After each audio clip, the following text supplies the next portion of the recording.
Hey everyone, this is Tony with 3D Locksport, and today I have two new product releases for you.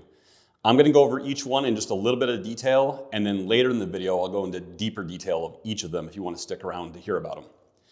The first product I have is the Illuminated Plug Follower. So this is a standard plug follower that works for Schlegs, Quicksets, zero cylinders, and other locks of the same dimensions. It is 0.5 inches or half an inch in diameter or 12.5 millimeters. It's got the V notch cut out of the top, which is really convenient, which I can show you here at the end of the video. And it works very simply. All you do is turn this back piece to on, and it illuminates and lights up the key, or lights up the lock as you're removing or putting pins into the lock for disassembly or reassembly. So I'll go into more detail about how this works in just a minute, but let's talk about what the other product is. The other one's more of a curiosity or an educational tool, and I'm calling it the Pharaoh's lock. And what this is this is a lock based off some older lock designs that were found from ancient Egypt. Now, is this 100% authentic? Of course not. It's supposed to be a reproduction that gives a basic idea of how the locks functioned. And there's some really cool features about this that I'll get into here. And I'm going to start with this first to get through it quickly, and then we'll talk about the Illuminated Plug Follower. So what this is a full lock body. It's got 3 pins inside. This is the deadbolt, which you can see is engaged and I can't open it. And here on the side is the keyway. This is what the key looks like. I put this little piece of hemp twine on there to add a little bit of an old look to it. If you think it's corny or you don't like it, just snip it off. It just comes with all of your locks by default. What happens is we stick the key into the keyway. We are able to lift the pins and then remove the deadbolt, which is pretty simple. It's a pretty easy design, and this would have made sense back then for them to make simple designs like this. We can put the deadbolt back in, and then bring the key back down to remove it, and now that re-engages the deadbolt. Now, I'm a completionist, so I wanted to make this as complete as possible. So I'm also going to include a latch here as well, and this latch has screw holes in it, so you can mount it to a piece of wood or a board if you want to make a display for how this works. And on the back of the lock here, there's also 4 screw holes to be able to mount this. So you could mount it as a display or as a demonstration piece, like on a 2x4 or a piece of plywood. You could put it on a cupboard or a cabinet or a door at home if you want. Obviously, it provides zero security whatsoever, which you'll see even more here in a second. It's just a cool novelty to have and to show if you were doing a talk or a presentation about the history of locks or how they've changed over the years. This is a cool tool to show that. But one thing that most Locksporters love more than anything is to see inside and how things work. That's why we have such an obsession with cutaway locks. So this faceplate is magnetically held to the front. So you can just pop this faceplate right off, and you can see that there are 4 magnets and then these 2 nubs with these 2 valleys, which just stop the faceplate from sliding around off the magnets. And inside, you can see that there are 3 different pins, and they engage with the deadbolt, which is what stops them. When the key goes into the side, it lifts up the pins, and then you can remove the deadbolt. But as you can see, in this configuration, it's pretty floppy, and it doesn't look the best when you're trying to show it. You couldn't hold it upright, or all this would fall out.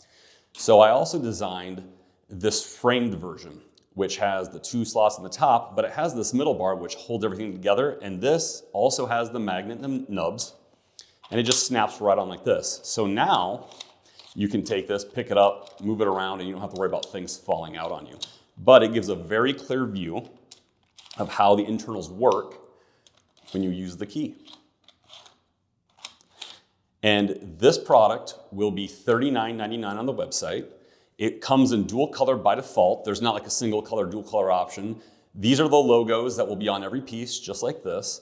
And you get to pick your 2 colors. This is Galaxy Black and Azure Blue.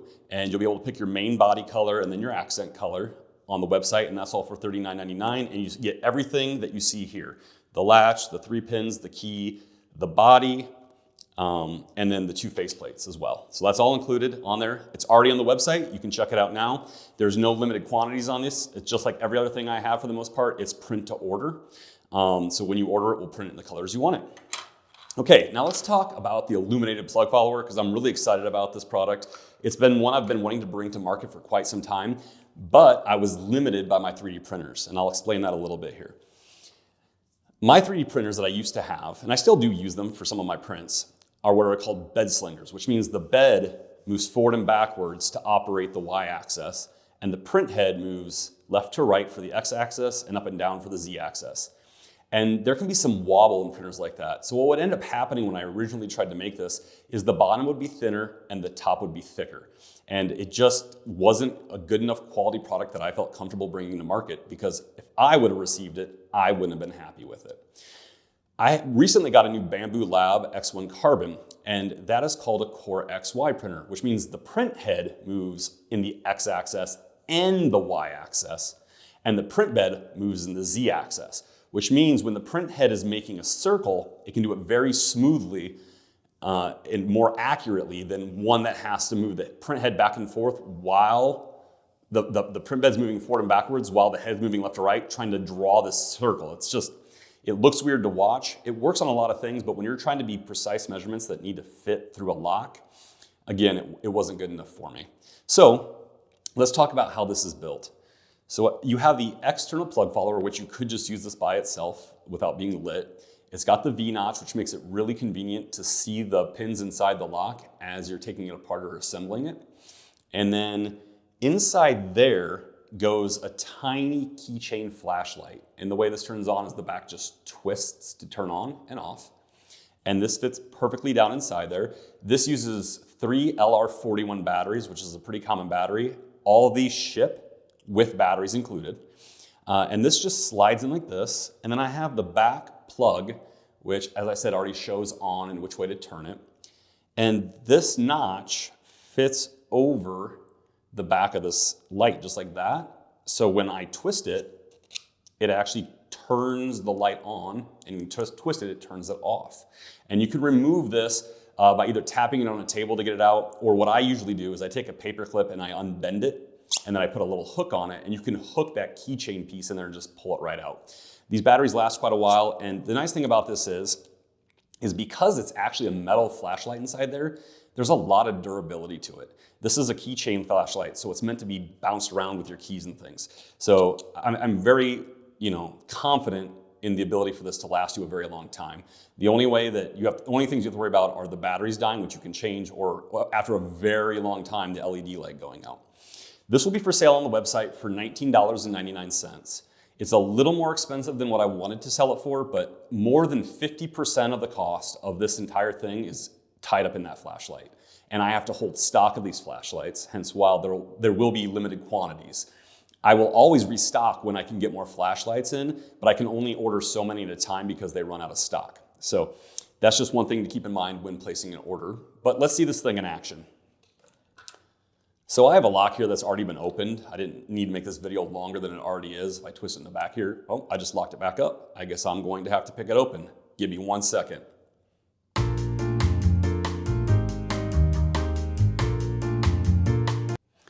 Okay, we're back. Got it back open again. I actually don't have a key for it. I just picked it off camera. I didn't want to make this a super long video by picking it. So anyways, what I was saying is this has already been opened because I didn't want to have to pick it on camera to make the video longer than it was. So let's show how this works using this lock. One important thing to notice that because this has a V-notch on it, you have to make sure that you align the long part of the plug follower with the top of the lock, because if you did it like this, a pin could shoot out between there. So you need to make sure you line it up just like this. So I'm going to twist this to make sure I don't lose any pins as I do this. And then I'm going to go ahead and remove the core. Just like that, and we'll set that down and bring the core right over here. Okay, and then I'm gonna make sure I turn the lock upside down so the pins don't shoot out of it. And then I'm gonna turn the plug follower so that the V shape is now oriented in line with the pins, okay? And you can see I haven't even turned the plug follower on yet because it doesn't need to be on for this to work, just to get the core out. So I'm gonna go ahead and turn this on now. And then I'm going to grab my pinning tweezers here, and I'm going to use the pinning tweezers to push the plug follower back. And you'll see that this V shape starts to, and especially with the light, it starts to reveal the pins before you get to them, so you can slow down and be more careful and meticulous around the pins. So I'm going to start pushing this back. And if I stop right there, I can start to see the hole, which because it's towards the front and the light being picked up by the camera, it's not that easy to see, but you can start to see the pin on the camera still. So this lets me put my pinning tweezers, this V-notch lets me get my pinning tweezers in deeper above that pin. So as I push back, the pin doesn't shoot up and I can slowly release the pin at my own pace and then grab it and take it out. We'll go back and do another one. So again, I just pushed it back. My tweezers were already in this V-groove, so when the pin popped up, it hit my tweezers. Grab that one and pull it out. Oh, I grabbed a spring too, that's fine, we'll put that over here. And then, I'm not gonna do the whole lock because you get the idea, but one thing I wanna show you is as we go deeper and deeper into the lock, we still see these pins, and you can really see how that pin stands out now that it's up against the backlit, and I can see all the holes clear as day. So it's super simple to see inside the lock with this. So, and to put it back is just as simple. I can line it up in that V-groove even, and then I just put a little pressure on the back of the plug follower as I press down on the pin. Oh, let me get it lined up. I'm trying to do this through the camera. Right there. Oh, I pushed too hard. Give me a second here. Back in the pinning tweezers the right way. Trust me when I say that this is a lack of skill on my behalf and not the plug follower's fault. Okay, we'll put the second pin in here, press it down, use the plug follower to apply pressure from the back and then push it down. We gotta get the spring back in as well. And on camera, it looks more blown out. To me, I'm staring right at it and it doesn't hurt my eyes at all. Okay, push this down in. Oh, push too far. Again, this is my skill, not the plug follower. There we go, and we're back through. And now I can go ahead and shut off the light because I don't need that anymore. I'm going to remember to rotate this so that the V is not aligned with the pins any longer. Okay, I'm gonna grab my core, turn that sideways, and then I'm just gonna push it back through. Just like that.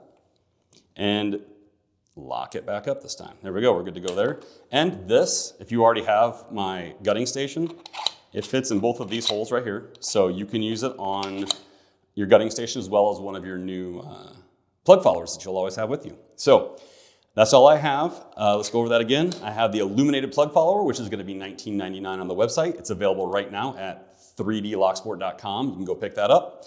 And then we also have the Pharaoh's lock, which comes with both faceplates, the pins, the deadbolt, the key, and the latch. And that's all included in there for $39.99. Again, also available on the website, 3dlocksport.com. That's all I have for you guys. Let me know what you think of the products down below in the comments. And if you have any questions, I'll be happy to answer them. Otherwise, I'll see you next time.